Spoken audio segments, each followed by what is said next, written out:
This is the NBC television network. Next on News Center 13 Update, we'll have the latest information on the attempted assassination of President Reagan. And we'll tell you how Hoosiers reacted to the accident. There is some reason for joy tonight. Indiana is the new basketball champion. We'll have highlights of the game, plus a satellite report from Philadelphia with Don Hine and Jerry Harkness. Bob Gregory will talk about the weather. Next on News Center 13 Update.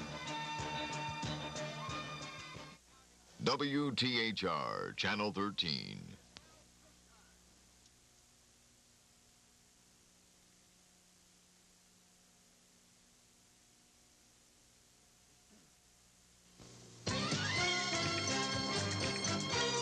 From the News Center of Indiana, Barry Judge, Cameron Harper, Bob Gregory Weather, and Don Hine Sports. This is News Center 13 Update, Central Indiana's fastest growing news program. As you may already know, President Reagan is in George Washington University Hospital tonight, recovering from a gunshot wound, a suspect in custody. Mr. Reagan and 3 other men were shot outside the Washington Hilton Hotel. The president was leaving the building after giving a speech to an AFL-CIO conference. As many as 6 shots were fired. President Reagan, New Secretary James Brady, a Secret Service agent, and a Washington police officer required surgery. It was a single bullet wound that entered slightly underneath the left armpit. It traversed about 3 inches of the chest wall and then ricocheted off the 7th rib into the left lower lobe of the lung and moved about 3 inches into the lung substance itself. The operative incision is about 6 inches in width, a relatively simple procedure. The bullet was removed and then the incision was closed. And as I say, he is stable and in good condition. What is the prognosis? The prognosis is excellent. Dr. O'Leary, of course, was referring to President Reagan. White House News Secretary James Brady in critical condition, fighting for his life tonight. Brady, shot in the head, suffered brain damage. The 2 law officers who were gunned down, Secret Service agent Timothy McCarthy and police officer Thomas Delahanty, are in serious condition tonight. And Barry, the FBI tonight holding John Hinckley Jr. on charges of attempting to assassinate the president with assault to intent to kill a police officer.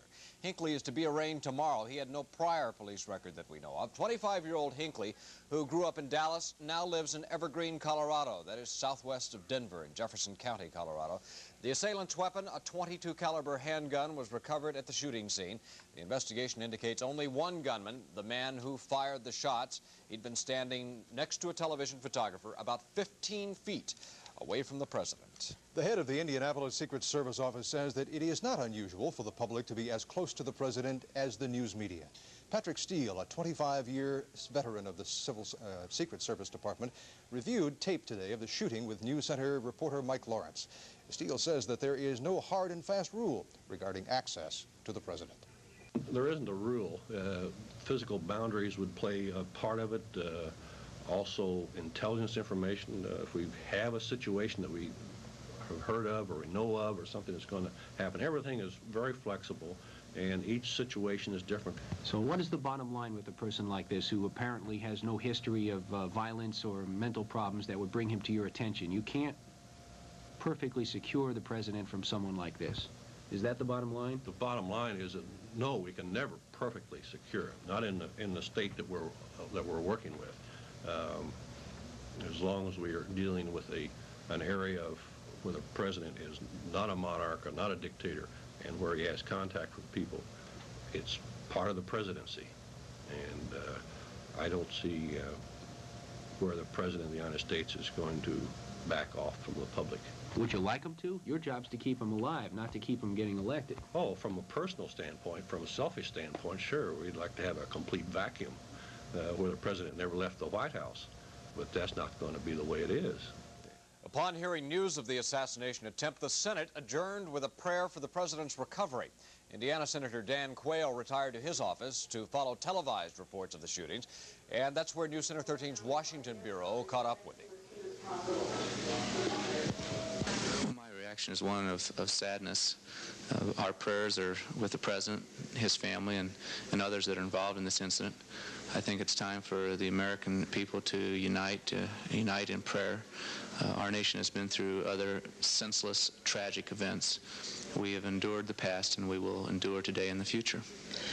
Do you think that this has ramifications in the future? As a free society, we like to keep things open, or are we going to have to beef up security as far as the President is concerned?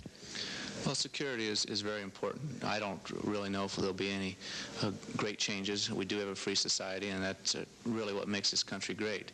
But we pay a very severe penalty at times for having that cherished freedom that nobody wants to give up, nor should we. A scheduled night session of Congress to consider the budget was canceled tonight. Mayor Hudnut was attending a meeting with the city's black ministers when we told him the president had been shot. Hudnut's reaction began with shock, and then it quickly escalated to anger. I'm glad they got the demented fool that pulled the trigger. And this just reinforces my belief that we ought to have capital punishment in this country.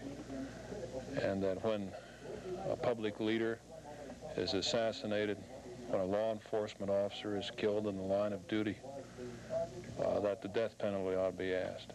Or even when somebody tries to assassinate a president. This stuff about them being insane and then being let off.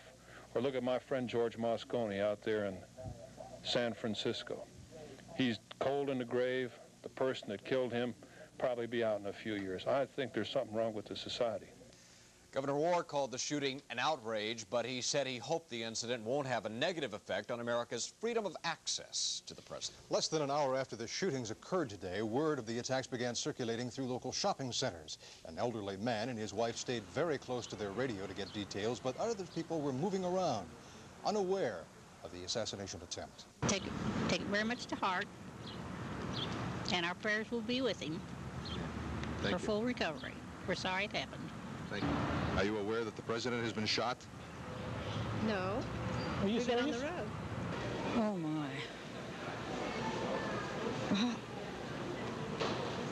So far, we found out he's been shot inside, and all this and that. There's some things I don't understand, though. How does this all make you feel? Terrible. I'm sort of scared about it. I don't know. Thank you. Stores with television sets began to attract large crowds. People eager for details pressed close to the screens. A few took consolation in the fact that the suspect was in custody, but many asked, what's happening to our country? Some fool tries to get rid of him. I think it's incredible. Give the man a chance. We heard that he didn't get shot. It's kind of scary.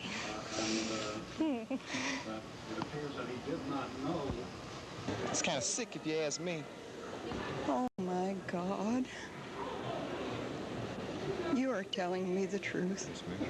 Oh, I'm so sorry. Well,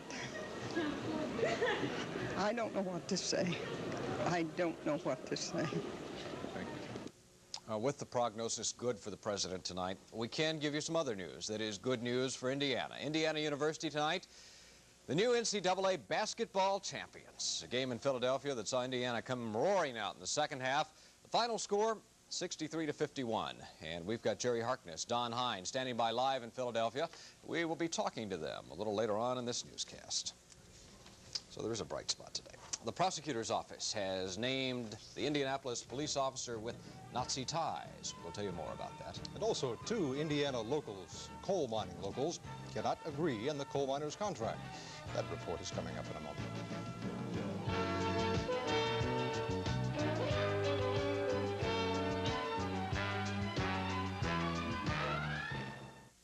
Look for the wagon.